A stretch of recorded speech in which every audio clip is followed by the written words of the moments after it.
Hello friend, IQ nursing classes में आप सभी का स्वागत है।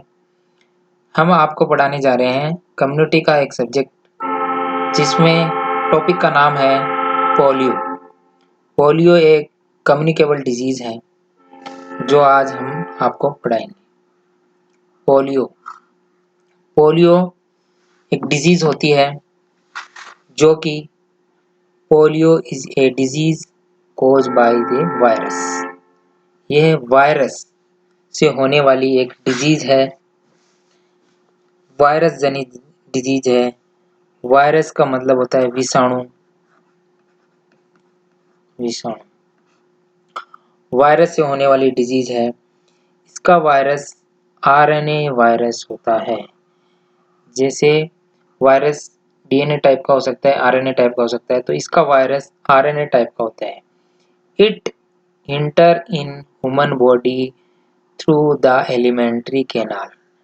यह बॉडी के अंदर एलिमेंट्री कैनाल के द्वारा बॉडी में इंटर हो जाता है, प्रविष्ट करता है। मतलब एलिमेंट्री कैनाल के द्वारा यह बॉडी के अंदर इंटर हो जाता है, प्रविष्ट करता है। उसके बाद में this usually does not cause serious problem, और ये ज़्यादा कोई सीरियस प्रॉब्लम कॉज नहीं करता है। But on affect the nervous system it cause paralysis. अगर ये नर्वस सिस्टम को अफेक्ट करता है तो ये पैरालिसिस कर सकता है, मतलब लकवा कर सकता है, बॉडी के अंदर। पैरालिसिस का मतलब होता है नर्वस सिस्टम पे अफेक्ट करके ये लकवा कर सकता है, पैरालिसिस। और ये नर्वस सिस्टम का मतलब हो गया यहाँ पे तंत्रिका तंत्र। क्या हो गया? तंत्रिका तंत्र से पैरालिसिस हो सकता है। उसके बाद में इसके बाद में नेक्स्ट है आपका एजेंट। इसका एजेंट क्या है? तो इसका एजेंट हो गया है आपके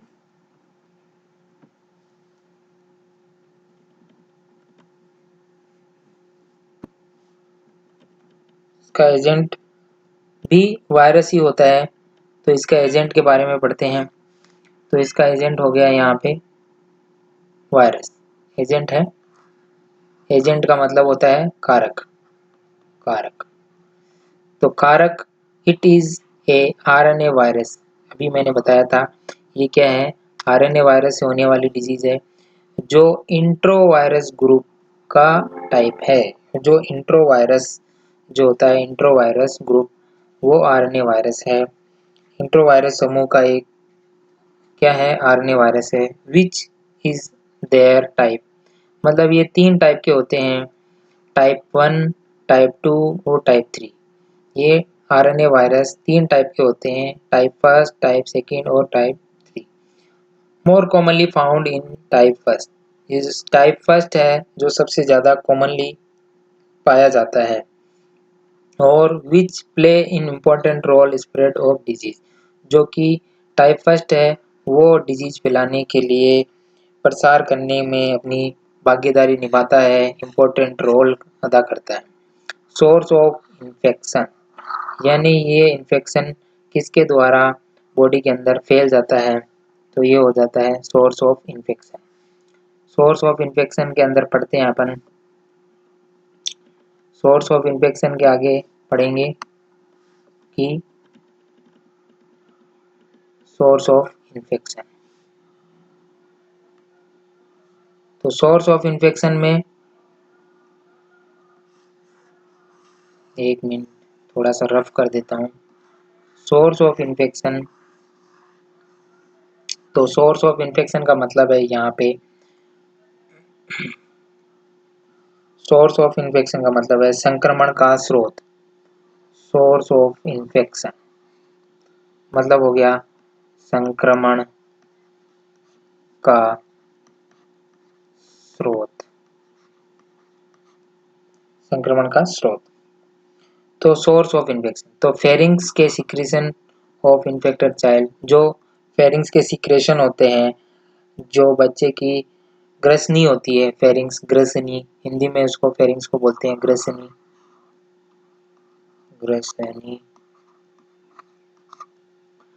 तो सिक्रीशन है तो वो इन्फेक्टेड पेशेंट के द्वारा फैल सकता है। उसके बाद में स्टूल, अगर इन्फेक्टेड चाइल्ड है तो स्टूल के द्वारा भी ये फैल सकता है, इन्फेक्टेड चाइल्ड के स्टूल से और उसके सिक्रीशन से, फेरिंग्स के सिक्रीशन से फैल सकता है। It is found the throat secretion and affected the child few days 4 to 5 days। तो इसके अंदर क्या हो सकता है कि संक्रमित बच्चे के गले के स्राव में शुरुआती कुछ दिनों में 4 से 5 दिन तक पाया जाता है। तो सिक्रीशन है, जो इन्फेक्टेड चाइल्ड है उसके गले में कुछ दिनों तक यह पाया जाता है।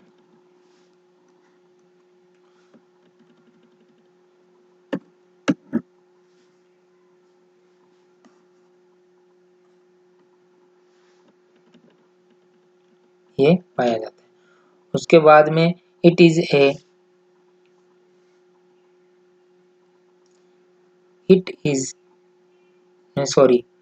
Found in throat secretion of an infected child में ये 4 से 5 दिन तक पाया जाता है। ठीक है, तो if a normal child come in contact with an infected child initial stage, then he and she can affect an infected। तो वो क्या होती है, इसमें क्या होता है, जब सामान्य बच्चा इसके संपर्क में आता है, इन्फेक्टेड चाइल्ड के कांटेक्ट में आता है तो उसमें ये इन्फेक्शन हो जाता है। उसके बाद में है मोड ऑफ ट्रांसमिशन, यानी बच्चे के अंदर प्रसार करने का जो तरीका है वो कैसे फैलता है। और यह बच्चों के स्टूल के अंदर भी, सोर्स ऑफ इन्फेक्शन में मैं बता रहा हूँ, बच्चों के स्टूल के अंदर भी पाया जाता है। तो ये संक्रमित बच्चों में कुछ महीनों तक रह सकता है। संक्रमित बच्चे यानी इन्फेक्टेड चाइल्ड होते हैं, इन्फेक्टेड चाइल्ड में कुछ महीनों तक ये रह सकता है, चाइल्ड में कुछ महीनों तक ये रह सकता है। मोड ऑफ ट्रांसमिशन का मतलब हो गया प्रसार का तरीका, प्रसार का तरीका।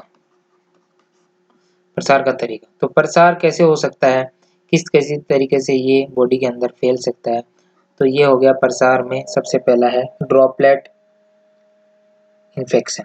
ड्रॉपलेट यानी जो खांसी के द्वारा, खांसी है ना, खांसी, कफ और छींकने या खांसी करने के द्वारा बॉडी के अंदर जो खांसी करने के टाइम जो ड्रॉपलेट इन्फेक्शन के थ्रू भी एक दूसरे में फैल सकता है। खांसी करने के कारण जो छोटे छोटे पार्टिकल्स हैं वो इन्फेक्टेड पेशेंट के दूसरे जो नॉर्मल पेशेंट है उनके कांटेक्ट में आने से वो इन्फेक्शन, उसके अंदर वायरस वो फैल जाता है।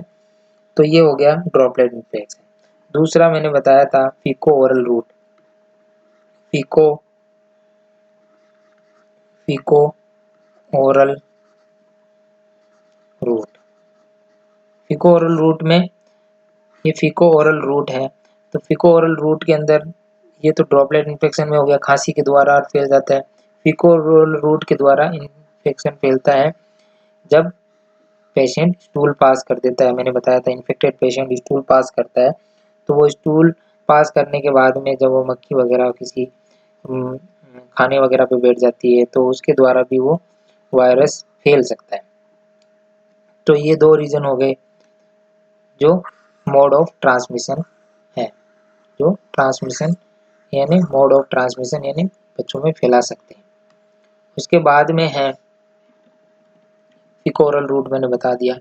इंट्यूबेशन पीरियड, जो इंट्यूबेशन पीरियड होता है, इंट्यूबेशन पीरियड इसका मतलब होता है, इंट्यूबेशन पीरियड का मतलब होता है हिंदी में उद्भव काल, उद्भव काल। जो उद्भव काल है मतलब इंट्यूबेशन पीरियड है वो होता है 7 से 15 दिन। इसका जो उद्भव काल का पीरियड होता है वो 7 से 15 दिन होता है। मतलब ये 6 माह से 3 वर्ष तक के बच्चों में,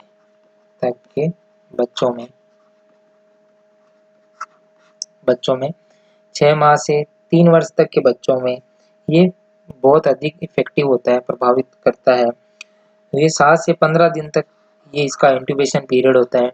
इंक्यूबेशन पीरियड का मतलब हो गया जब कोई वायरस बॉडी में इंटर करता है तो उसके जो फर्स्ट सिम्टम दिखाई देते हैं। जब कोई वायरस बॉडी के अंदर इंटर करता है, वायरस बॉडी के अंदर इंटर करता है तो उसके जो सिम्टम, जो लक्षण दिखाई देते हैं, तो वो कितने दिनों के अंदर दिखाई देते हैं, तो उसको इंक्यूबेशन पीरियड कहते हैं। जब कोई वायरस बॉडी में इंटर करता है तो उसके जो फर्स्ट सिम्टम दिखाई देते हैं, फर्स्ट जो लक्षण दिखाई देते हैं, तो उसे क्या कहते हैं, तो वो इंक्यूबेशन पीरियड होता है। वो उसका इंक्यूबेशन पीरियड है पोलियो का 7 से 15 दिन। ये वेरी इंपॉर्टेंट क्वेश्चन है, सीओचओ के अंदर पूछा जा सकता है कि पोलियो का इंक्यूबेशन पीरियड कितना होता है। तो आपको याद रहना चाहिए कम से कम 7 से 15 दिन का होता है। ऑप्शन में पूछ सकते हैं, तो वेरी इंपॉर्टेंट क्वेश्चन है सीओचओ के लेवल पे। और नेक्स्ट अभी आपको बताता हूँ मैं, इंक्यूबेशन पीरियड के बाद में अभी आपका है नेक्स्ट सिम्टम्स। सिम्टम्स में अंदर, सिम्टम्स का मतलब हो गया यहाँ पे, सिम्टम्स का मतलब है यहाँ पे आपका लक्षण, क्या क्या लक्षण होते हैं। तो सिम्टम का मतलब है लक्षण, लक्षण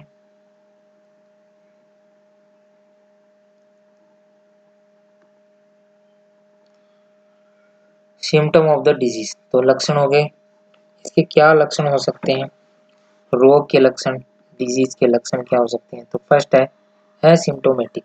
एसिम्टोमेटिक का मतलब हो गया लक्षण रहित, लक्षण रहित, रहित मतलब इसके अंदर कोई भी लक्षण नहीं होते।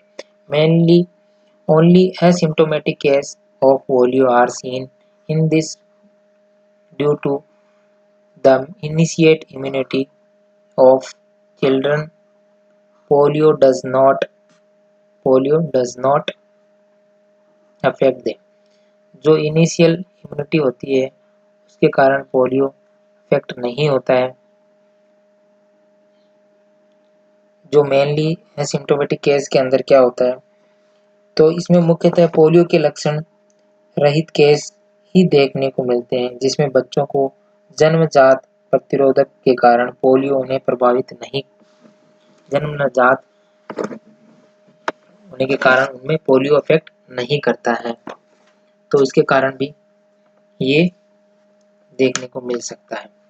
तो इसके अंदर क्या हो सकता है, एसिम्टोमेटिक, इसमें कोई भी लक्षण नहीं देते, कोई भी सिम्टम नहीं दिखाई देते, और वो सिम्टम बीमारी होती है, वायरस होता है और वो अपने आप ठीक हो जाती है।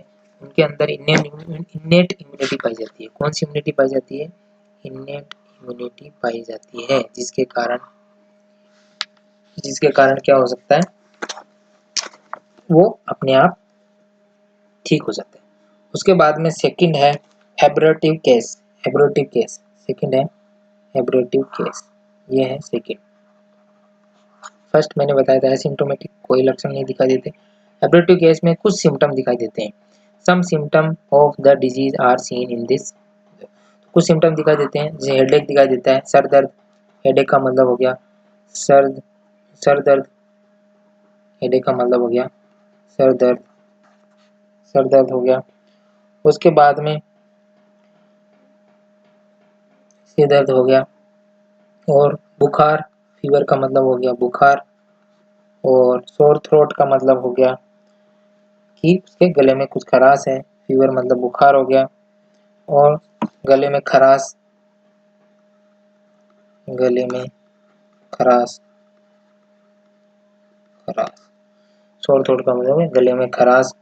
और उसके बाद में कुछ और सिम्टम दिखाई दे सकते हैं, तो उसके बाद में वोमिटिंग, है ना, वोमिटिंग, वोमिटिंग दिखाई दे सकती है। तो ये कुछ सिम्टम आपको मिल सकते हैं एब्रेटिव केस के अंदर। एब्रेटिव केस का मतलब हो गया, एब्रेटिव केस में कुछ सिम्टम दिखाई देते हैं। तो एब्रेसिव केस में कुछ सिम्टम आपको दिखाई देते हैं।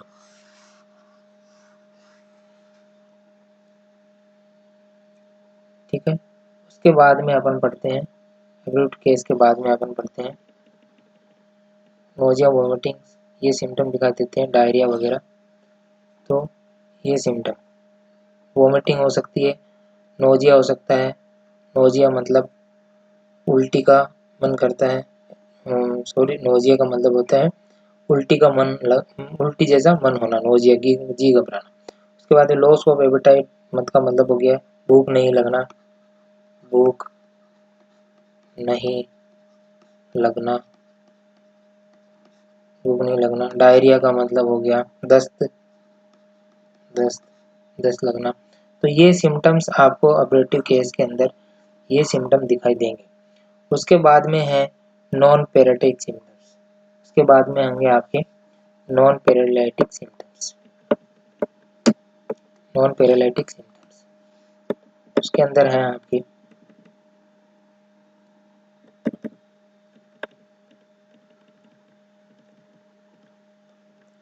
नॉन पैरालिटिक सिम्टम्स के अंदर है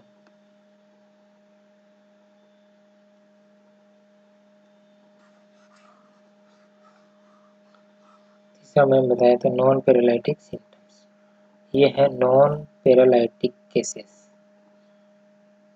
ठीक है, ये केस एक तो हो गया एरोटिक केस, एक हो गया एसिम्प्टोमेटिक केस, उसके बाद में हो गया एरोटिक केस, और तीसरा है non paralytic case. It has all symptoms of disease. इसके अंदर क्या होते हैं, सारे सिम्टम्स जो प्रेजेंट रहते हैं, ओनली पैरालिटिक नर्वस सिस्टम, जो पैरालिटिक जो नर्वस सिस्टम है वो प्रेजेंट नहीं होते हैं।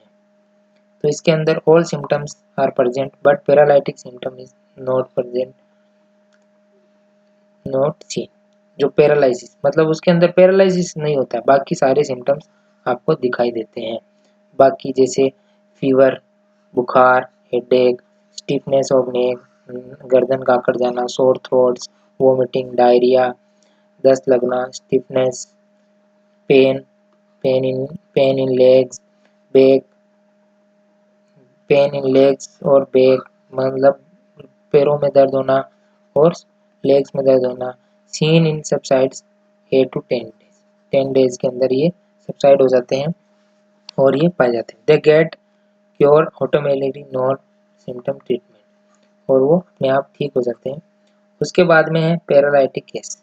जो पैरालिटिक केस है इसके अंदर सिम्टम के साथ साथ में क्या पैरालिसिस भी होता है। It alimentary canals, no alimentary canal के द्वारा, ये आहार नाल के द्वारा लिम्फ नोड, लिम्फ नोड और लिम्फ नोड और लसिका। लिम्फ नोड का मतलब यह है लसिका की गांठ, और लसिका, लसिका, लसिका के द्वारा साथ साथ ये किसको कर सकता है, नर्वस सिस्टम को भी अफेक्ट कर सकता है। तंत्रिका तंत्र, तंत्रिका तंत्र, इसको भी क्या है ये अफेक्ट कर देता है, तंत्रिका तंत्र को अफेक्ट कर देता है। इसके अंदर भी क्या है vomiting, fever, diarrhoea, headache, loss of appetite, stiffness next, और साथ साथ में इसके मेन जो है वो पैरालिसिस देखने को मिलता है, यानी लकवा भी इसके साथ में हो जाता है। तो ये जो चार थे, सबसे पहले एसिम्टोमेटिक्स, उसके बाद में एब्रोटिव केस, और उसके बाद में नॉन पैरालिटिक केस, और उसके बाद में पैरालिटिक केस। इसमें नॉन पैरालिटिक में पैरालिसिस नहीं होता और उसके अंदर पैरालिसिस हो जाता है, इसके अंदर लकवा हो जाता है और इसके अंदर लकवा नहीं होता है। तो ये सिम्टम्स और देखने को मिलते हैं इस डिजीज के अंदर। तो इस डिजीज में ये सिम्टम देखने को मिलते हैं। उसके बाद में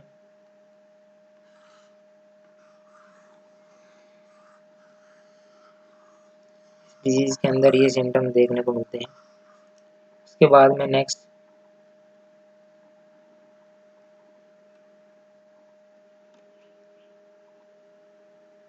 प्रिवेंशन। सिम्टम्स के बाद में है प्रिवेंशन। प्रिवेंशन का मतलब हो गया यहाँ पे रोकथाम। तो इसे रोकथाम कैसे की जा सकती है, बचाया कैसे जा सकता है, ठीक है। तो रोकथाम कैसे की जा सकती है, तो प्रिवेंशन का मतलब हो गया, प्रिवेंशन का मतलब है रोकथाम।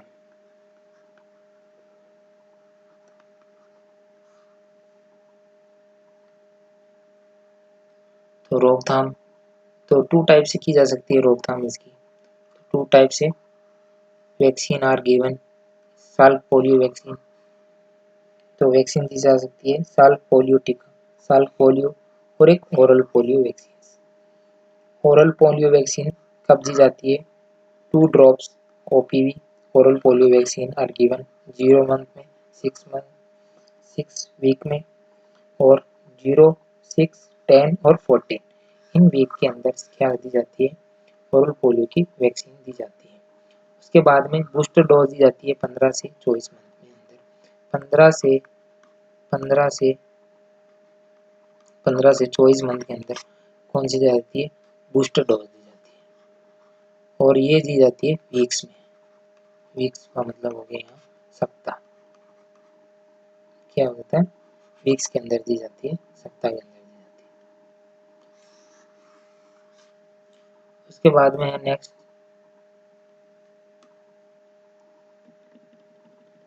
ट्रीटमेंट। ट्रीटमेंट के अंदर है आपके, ट्रीटमेंट में आपके हैं, ट्रीटमेंट का मतलब हो गया यहाँ पे उपचार।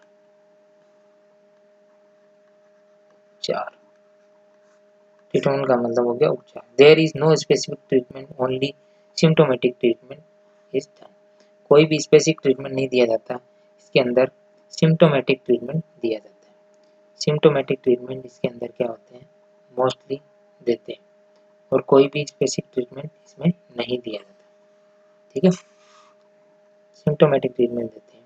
तो सिम्टोमेटिक ट्रीटमेंट के अंदर आपके एंटीपायरेटिक्स मेडिसिन देते हैं। तो एंटीपायरेटिक्स के अंदर आ गई है पीसीएम टेबलेट, पीसीएम आती है, इंजेक्शन के रूप में भी आते हैं, और पैरासीटामोल। तो एंटीपायरेटिक पीसीएम हो सकती है। उसके बाद में दर्द के लिए टेबलेट, दर्द के लिए भी पीसीएम दे सकते हैं और डाइक्लो भी दे सकते हैं। डाइक्लो की टेबलेट्स वगैरह दे सकते हैं, आइबुप्रोफेन दे सकते हैं। तो ये सिम्टोमेटिक ट्रीटमेंट देना है। और स्टिफनेस के लिए हॉट एप्लीकेशन भी दे सकते हैं। स्टिफनेस के लिए आपको देना है hot application will be give for stiffness of the muscles. और मसल्स को जो जकड़न होगी उसको कम करने के लिए आप क्या कर सकते हैं? स्टिफनेस के लिए आप उसको हॉट एप्लीकेशन दे सकते हैं। और हॉट एप्लीकेशन क्या करती है? मसल्स की जो अकड़न है उसको, मसल्स को रिलैक्स करेगी, जिसके कारण क्या हो जाएगा? आपको रिलैक्स मिलेगा। तो ये इसका ट्रीटमेंट हो गया। तो आज का टॉपिक था पोलियो। आज का टॉपिक हो गया आपका पोलियो।